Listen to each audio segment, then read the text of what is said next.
my world music series. Today we are looking at Indian music. So I have previously made 2 episodes on this world music series. Episode 1 had everything to do with African music and episode 2 had everything to do with Arabic music. So please do go ahead and watch those episodes if you have not watched them yet. We're not going in any type of chronological order, but I think those 2 episodes lay the foundation for this series. We're just going to jump right into Indian music today. So Indian music, our very first country-specific music that we're looking at in this series.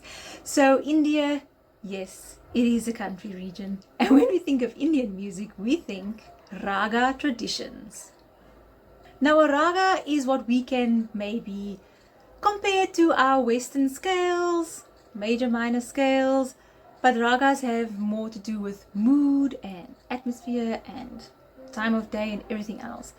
So scales, but not as we know it in the West. We can maybe have a point of reference as scales, but it's not really that, it's much more.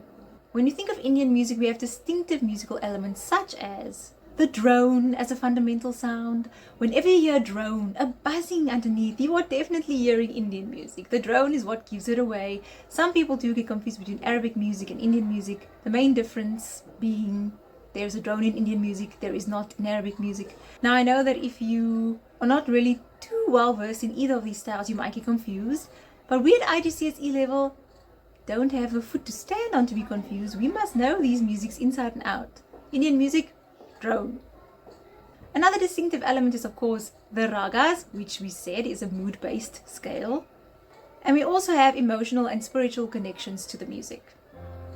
A key instrument is definitely the sitar, and musical characteristics include improvisation and complex melodic structures. Now when we're thinking of listening to Indian music besides just the drone, what can we think about? How can we identify Indian music as Indian? Well, I must say the distinctive percussion sound of the tabla is, well, very distinctive. Once you hear that, you can also definitely confirm you are listening to Indian music. But something else to do outside of just knowing the facts and trying to identify Indian music is that let's try to understand ragas in a way that might not be holistically possible for us if we're not Indian or we're not of any Indian cultural descent. But we can definitely try and explore how ragas connect to emotions, time of day, seasons, or religious observations. So as a challenge, when you do listen to Indian music and you have confirmed it as such, think about identifying the mood of the raga. Can you identify it?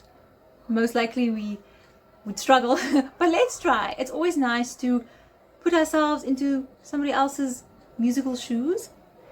Why not try that? So I'm going to play a quick audio excerpt of Indian music. I hope these quick pro tips have helped. And that will summarize up our Indian music in this world music series. 1, 2, 3, 4.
And there we have it.